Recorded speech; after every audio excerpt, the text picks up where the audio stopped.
আমি যেটা আপনাদেরকে বলছিলাম 24 ঘন্টা একটা রুটিন বানিয়ে ফেলবেন, সেহরি থেকে ইফতার পর্যন্ত তেলাওয়াতে কোরআন দিয়ে নিজের অন্তরকে সাজাবেন, জুবানকে পাক রাখবেন, তাসবিহ পড়বেন, জিকির করবেন।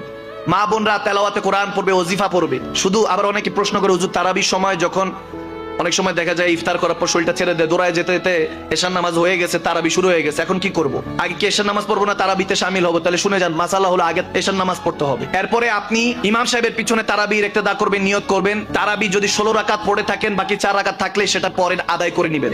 এগুলো অনেক সময় জানা থাকে। আবার অনেকে প্রশ্ন করে যে হুজুর ডায়াবেটিস রোগ, ইনসুলিন নিতে পারবে কিনা? তাহলে আপনাদেরকে বলে দিই, ইনসুলিন নেওয়া যাবে। আবার অনেকে বলে চোখের ড্রপ নেওয়া, কানের ড্রপ নেওয়া, নাকের ড্রপ নেওয়া, কোনো কিছু প্রবলেম হলে, অসুস্থ হলে এটা নেওয়া যাবে কিনা? এটা নেওয়া যাবে না, কারণ যেটা আপনার খাদ্যনালীতে যায় ওটা আপনার জন্য হারাম করা হয়েছে।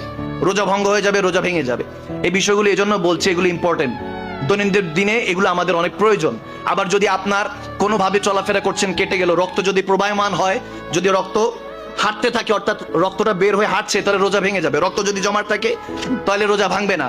উল্টায় যদি বমি আসে, গাল ভর্তি বমি আসে, রোজা ভেঙে যাবে। আপনি যদি আবার সারাদিন আপনার কথা বলছেন, মুখের মধ্যে আপনার থুতু জমছে, আপনি যদি এক গাদা করে গিলেন তাহলে রোজা ভেঙে যাবে। আপনি যেটা আসছে থুতু, ওটা সাথে সাথে গিলে ফেলতে হবে।